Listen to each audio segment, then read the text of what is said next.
You've seen them. Of course you have. You've sat across from them at dinner tables, laughed at their jokes, trusted them with secrets you were ashamed to carry alone. You've introduced them to your mother. You've cried in front of them. You've let them see the version of you that nobody else gets to see. And they smile. God, how they smile. Clean, warm, convincing.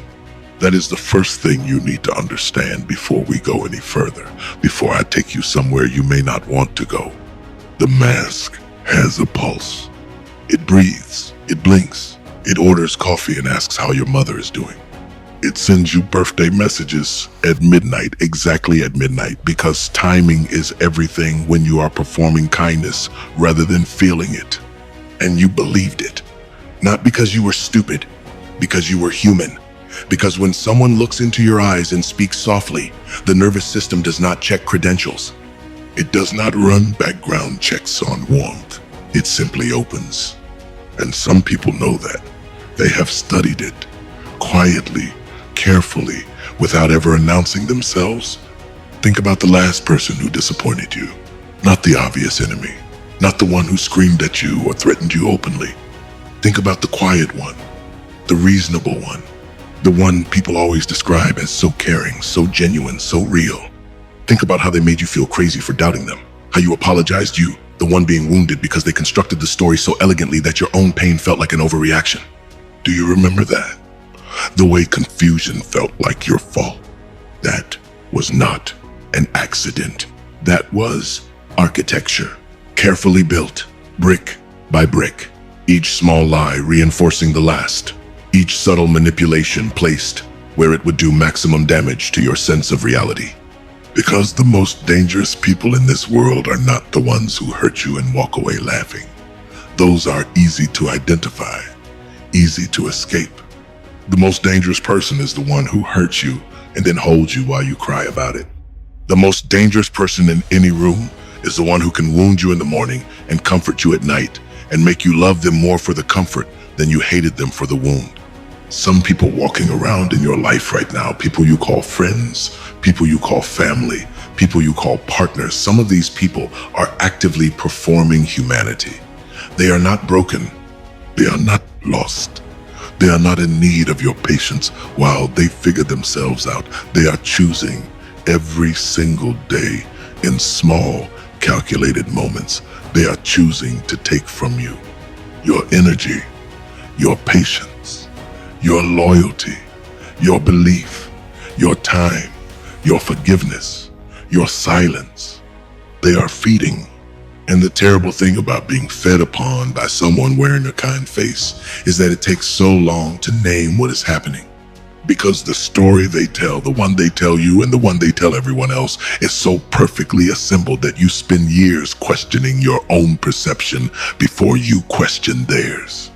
Let me tell you what happened in the room you were not in. While you were trusting them, they were reading you.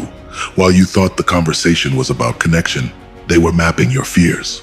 While you thought the silence between you was intimacy, they were filing away everything you said and deciding which parts to use against you later. Not in a dramatic way, not the way it looks in movies.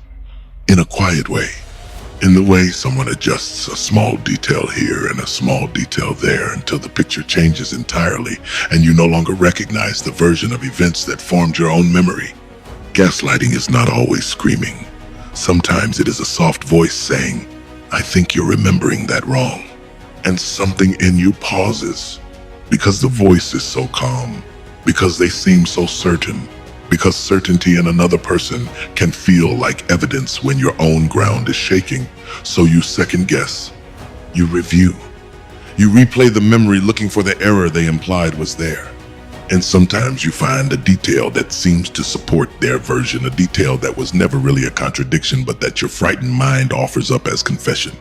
And you apologize again for something they did again.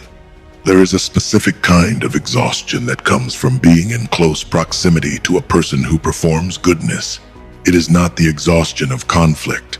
It is the exhaustion of confusion, of constantly feeling slightly off without being able to name why, of going to sleep after evenings that should have felt fine and waking up with a vague heaviness you cannot assign to any specific event. The body knows before the mind admits it. The body starts to brace. The shoulders carry tension you do not remember accumulating. The jaw is tight in the morning. There is an alertness, not the good kind, but the kind that comes from a nervous system that has been quietly trained to expect damage. You are not anxious. You are accurate. The anxiety you have been medicating and journaling about for years is not a malfunction of your chemistry. It is your body reading a situation your mind has been too loyal, too hopeful, too in love to acknowledge. Something in your environment has been slowly, systematically teaching your nervous system that safety is temporary, that warmth comes with an expiration date, that the good days are currency being spent toward a cost you have not yet been told. And here is the part that should make you stop breathing for a second. They knew. They always knew. Not because they are supernatural, because they are practiced. Because a person who has spent years reading emotional reactions, watching what breaks people, what binds people, what makes people stay, develops a kind of fluency and vulnerability that is genuinely terrifying. They know that if they give you enough warmth on Monday, you will endure a great deal of cold by Friday. They know that public praise immunizes them against private cruelty. They know that if they make you feel chosen, really chosen, not just liked, but specifically selected, you will carry almost anything to maintain that feeling. And so they give it to you, strategically, carefully, not freely. Nothing about them is free, but in measured doses that keep you just grateful enough to not look too closely at the invoice. I want to talk about the thing they always do when the mask slips, because it always slips. No matter how controlled they are, no matter how rehearsed, there are moments where the construction fails and something real bleeds through. A flash of contempt where there should be concern. A flicker of satisfaction where there should be empathy. A slight, almost imperceptible smile at exactly the wrong moment. You saw it. You know you saw it. And then, before you could even process what you saw, it was gone. And you told yourself you imagined it. Because the alternative, accepting that the person sitting in front of you felt something like pleasure at your pain, that alternative requires a restructuring of your entire reality that feels more terrifying in the moment than simply doubting your own eyes. So you bury it. You file it away with the other things you buried. The comment that landed too hard. The apology that came too quickly with too much detail. The way they always seem to find out about your private conversations a little too conveniently. The file is getting heavy. You know it is. That weight, the weight of 1,000 small uncomfortable moments you rationalized away, that is what wakes you at 3 a.m. with no specific memory attached.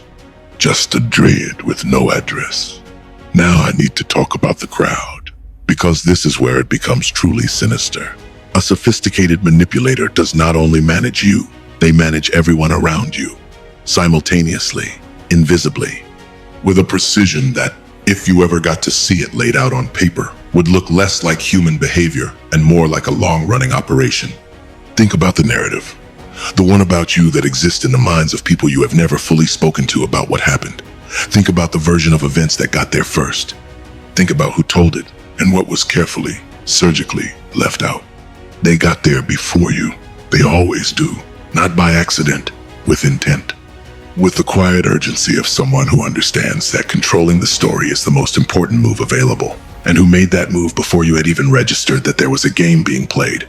So when you finally spoke, when you finally gathered the courage to say what happened, you watched their face carry a faint recognition, a subtle already heard, something that changed the quality of their listening before you had spoken your third sentence. They were already positioned. The ground had already shifted before you arrived. And the people, the friends, the mutual circles, the people who said they cared about you faced a choice. Believe the person who told a clear, settled, confident story with no visible wounds, or believe the person who arrived, shaking, emotional, slightly contradicting themselves, because trauma does not produce linear testimony. It produces fragments. And human beings, good people, not villains, just limited pattern-seeking creatures, they gravitate toward the clean story. The composed narrator. The version of events that does not require them to sit with discomfort. They chose comfort over truth, and they called it neutrality. And now I need to say the thing that will make some of you uncomfortable in a different direction. Because genuine victimhood can become a permanent identity that excuses behavior that would otherwise require accountability. Pain is real. What happened to you is real, and it does not grant unlimited license. Have you ever told a story about another person in a way that was not quite lying, but was also not quite offering the full picture? Have you ever, in pain, in anger, in the justified chaos of being wounded, done something to someone else that, if they were describing it to a third party, would sound like the thing that was done to you? You do not have to answer out loud, but you have to answer. You can be both wounded and wounding. Most humans are. The question is not whether you have caused pain. You have. Everyone listening has. The question is whether you are honest about it. Whether when the accounting happens, the interior accounting beneath all performance, you can look at your own history with the same unflinching clarity you apply to theirs. The world is full of people performing goodness, who speak eloquently about authenticity while managing their image with surgical precision, who post about vulnerability while revealing only the vulnerabilities that make them look brave, who defend the wrong person because the right person does not look the way rightness is supposed to look in their imagination, who stay quiet during injustice because speaking would cost them something they decided cost too much, and who genuinely believe they are good people. Because goodness is one of the easiest things in the world to perform and one of the hardest things to actually be. And the metric we use, the reactions of people around us, the approval of our social circles, the reputation we assembled, that metric is deeply, dangerously gameable. This last part is not for the person who was damaged. You already have your letter. This is for someone else. You know who you are. You have been listening this entire time with a very specific kind of discomfort, not the discomfort of recognition from the wounded side. The other kind.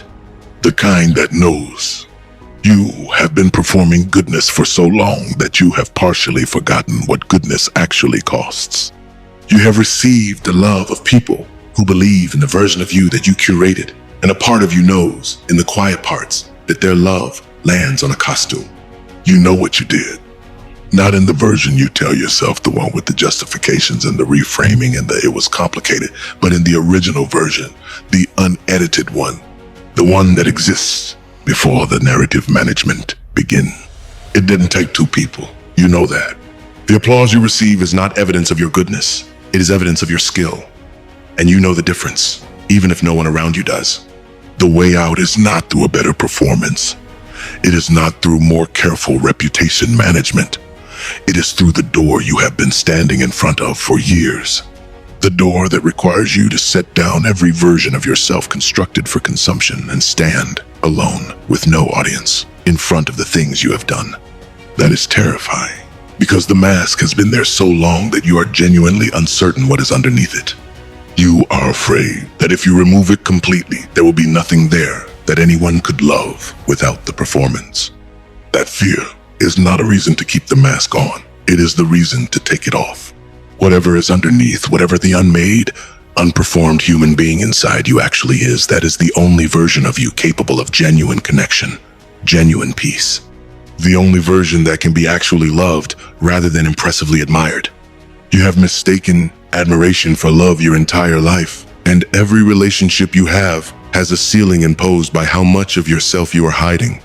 Here is the expose you were afraid of. Not a public account. Not someone finally telling the whole story to the right audience. The real expose is this moment right now.